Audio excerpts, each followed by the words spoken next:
What I'm going to show you right now is how to prepare a strip steak. You want to buy strip steaks at least 1.5 to 1 3/4 inches, about a pound each. And all you're going to do is simply cut them in half vertically into 2 equal-sized pieces.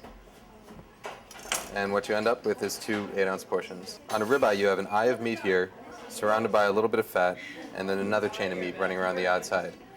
When you portion your meat, you're going to want each portion to have a little bit of all 3 of those layers in it. So we're going to cut the meat straight through the center here. Now the problem with the ribeye is that it has a tendency to separate at this fat layer right here. So what you're going to want to do is get a little piece of butcher's twine, a little over a foot long, and tie it in a double knot. And this will keep your meat from separating while it cooks. So the filet mignon is a different story from the strip steak and the ribeye altogether.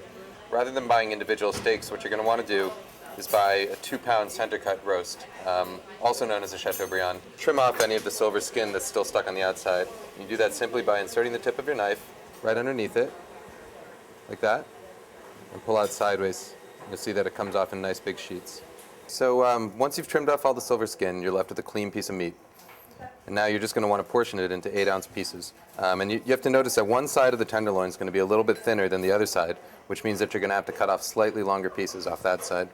So once you have your 4 portions cut, you're going to need to squash them down to the right size. And that means you're going to put them cut end down, and using a ruler,